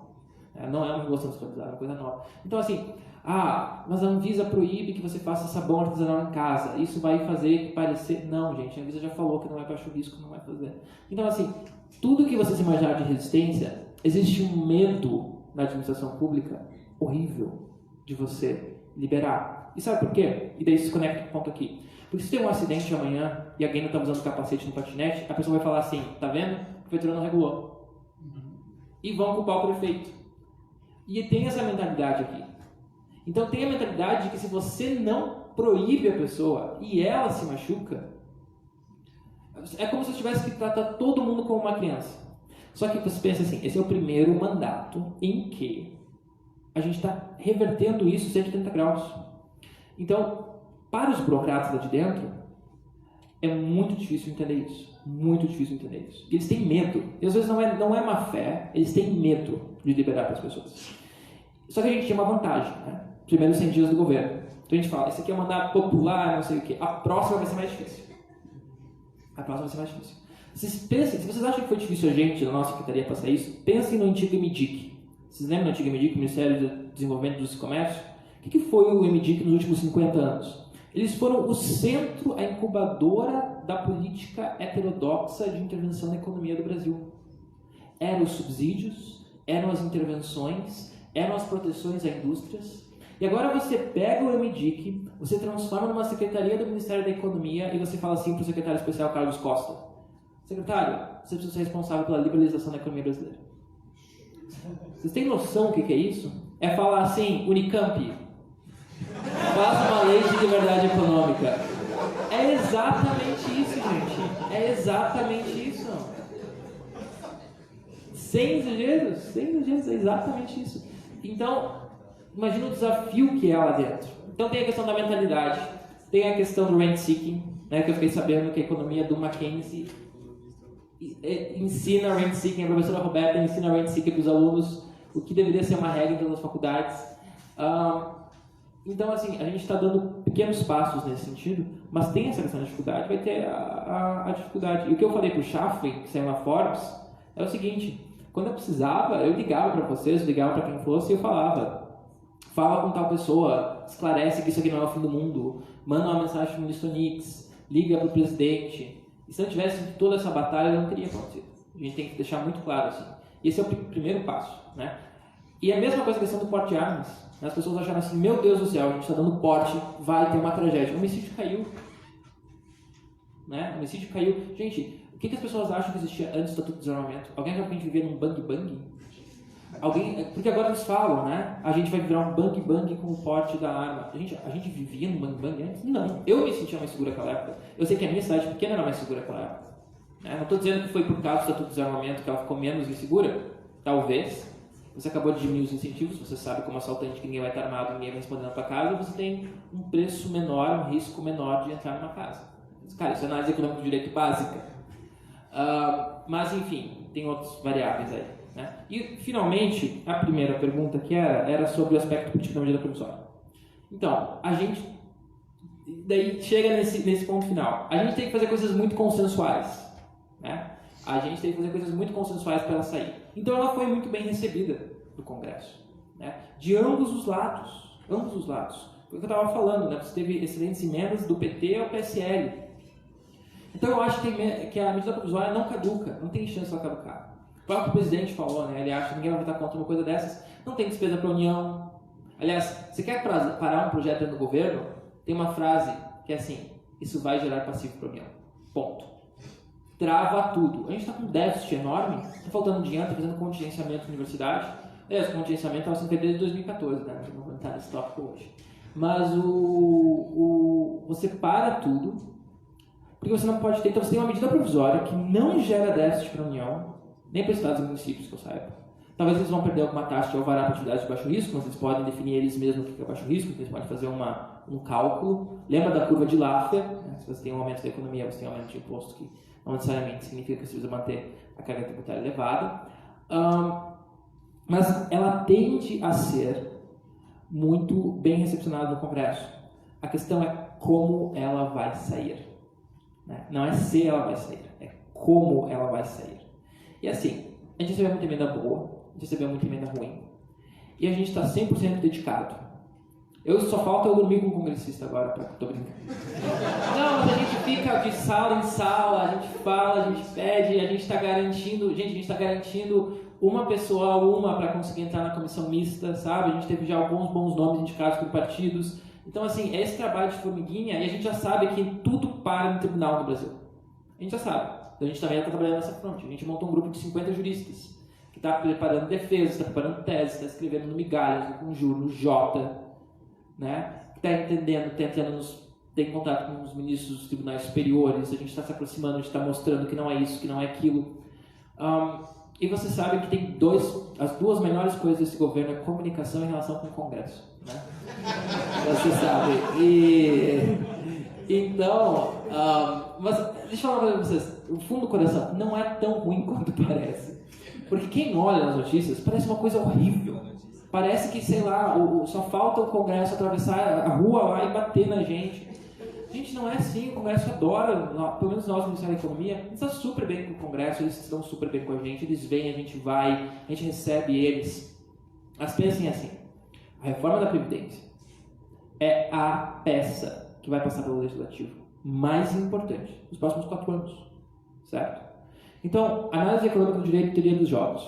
Se algo é muito importante, o preço disso sobe.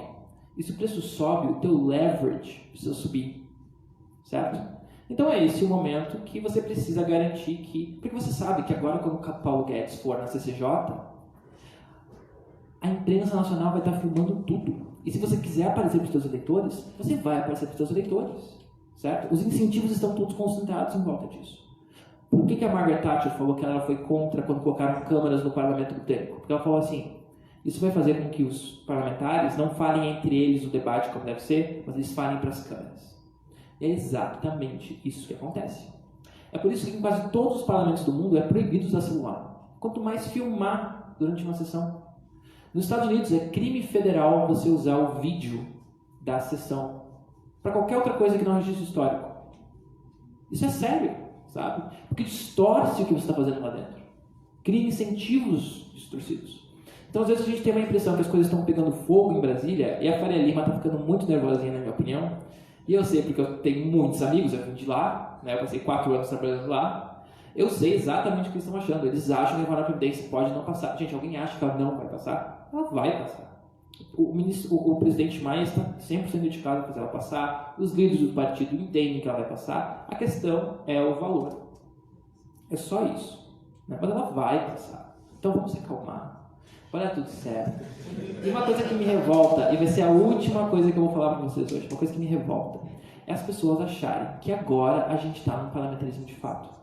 Deixa eu explicar a visão clássica. Base de governo só existe em sistema parlamentarista. Ok? No presidencialismo, o governo não tem base no Congresso. Tanto é verdade que até hoje só existia a base do governo no Congresso através de relações tensas. Vocês sabem o que foi. Era mensalão, que começou com a FHC, era troca de cargo, toma lá da cá, coalizão. E daí o executivo controlava a base do Congresso e controlava o Congresso. Isso era um parlamentarismo de fato. Um presidencialismo... Gente, quando Trump tinha ambas as casas do Congresso americano, ambas eram republicanas, constantemente o Congresso definia que ele não ia passar uma medida ou outra. Porque o Congresso no presidencialismo é um poder em si próprio. Ele tem a responsabilidade de legislar, e o que ele legisla distante do que o executivo queria não é uma derrota do executivo, é o papel do Congresso. Porque diabos estão lá os congressistas para a gente do Ministério da Economia definir como tem que ser a reforma da Previdência e eles só ratificarem? Vocês entendem isso? Eu sei que tem poucos exemplos de presidencialismo que a nossa classe média alta vê, porque ela pensa na Europa e não tem sistema presidencialista lá. Mas a gente explica, olha só. Clássico exemplo. Nos Estados Unidos, quem fez a reforma tributária? O Congresso. Era o Mitch McConnell no Senado, era o Paul Ryan no Congresso. Eles alinharam obviamente com o Executivo, e eles passaram a reforma. É uma política de Congresso. E se não passa da maneira que o Trump quer, ninguém fala que o Trump está perdendo. Quando tinham ambas as causas republicanas. E a coisa mais comum do mundo no sistema presidencialista é o governo não ter a maioria no Congresso. Obama, durante 3/4 da administração dele, não tinha maioria no Congresso. E os republicanos votavam contra tudo. E a mesma coisa de George Bush. Os democratas tinham a maioria nas 2 casas do Congresso e eles votavam contra tudo. E faz parte do sistema presidencialista. É saudável o sistema presidencialista que o Congresso seja um poder completamente independente do Executivo. Vocês imaginam o quanto isso é uma quebra de paradigmas? Vocês imaginam o quanto isso é uma quebra de paradigmas? Não só para os congressistas, mas até para os jornalistas que relatam o que está acontecendo lá. Então, quando uma medida provisória do governo cai, ou ela é alterada, por exemplo, a medida provisória de reforma administrativa, gente, eles criaram um ministério a mais. Eles poderiam ter recriado o Ministério do Trabalho. Tem noção disso? O que a gente fez? A gente fatiou o Ministério do Trabalho, que era o único ministério que tinha se recusado a entrar no processo de digitalização. Eles ainda usavam papéis lá dentro. Tinha casos de corrupção. A gente fatiou ele, colocou junto com a Previdência na questão mais normativa, colocou a parte que tinha corrupção no Ministério da Justiça, estamos integrando eles na esplanada. Passou pelo Congresso, vai passar pelo Congresso. Talvez vai ser criado um ministério a mais, o COAF vai voltar. Sabe? Gente, isso é pouca coisa, isso não é uma derrota do governo. É uma decisão do Congresso que no Brasil tem a competência de fazer. Senão, o que adianta o Congresso editar medida provisória se ele deveria ter aceitado 100% do que o governo fez? Não faz sentido, certo? Vocês entendem o quanto a gente está quebrando paradigmas com isso? Agora, a pergunta é, vai dar certo? Não sei. Tem gente falando que a gente deveria então se converter ao parlamentarismo, porque é isso que a gente gosta mesmo. Não é muito difícil. Sabe como é que funciona na esplanada? É assim, o presidente mesmo só tem um gabinete do presidente. Tudo abaixo dele é a Casa Civil. Né? E o ministro-chefe da Casa Civil é o primeiro-ministro. Você só passa uma emenda constitucional falando assim, O líder da maioria na Câmara dos Deputados é o ministro-chefe da Casa Civil. Ponto. Virou parlamentarismo. Simples e facilmente. É ele que assina tudo. Né? Ele que entrega para o presidente a agenda. Ele que explica para o presidente a realidade que o presidente tem uma função institucional maior. Né?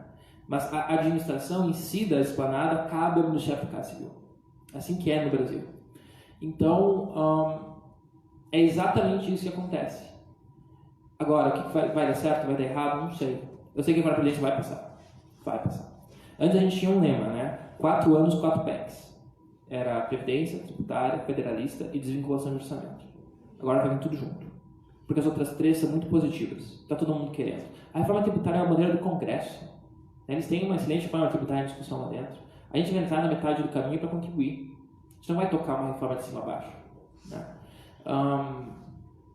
Então é isso, pessoal. Obrigado pelo espaço para perguntas. Foi um prazer ver todos vocês. Obrigado por me receberem no Mackenzie, uma faculdade que eu admiro muito, e até mais.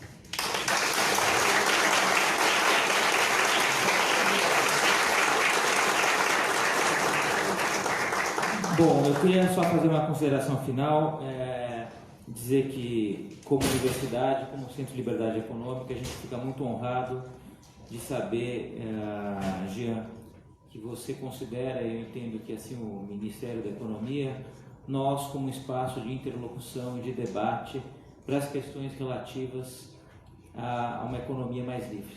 Então a gente fica muito feliz e honrado de ser esse espaço na academia, esse espaço universitário. O segundo ponto que eu queria falar para vocês é: sigam a gente nas mídias sociais. Nós temos Facebook, Instagram, Twitter e LinkedIn. Então basta colocar Centro de Liberdade Econômica Mackenzie, ou Centro Mackenzie de Liberdade Econômica, que é o nosso nome oficial, mas o buscador acha Mackenzie Liberdade Econômica, e acompanhem os nossos eventos, os artigos de nosso site, as nossas produções. O nosso intuito aqui é contribuir não de forma partidária nem governamental, mas contribuir com o princípio, com as ideias de liberalismo econômico. E é por isso que nós somos esse espaço de debate na academia. Muito obrigado a todos, boa noite.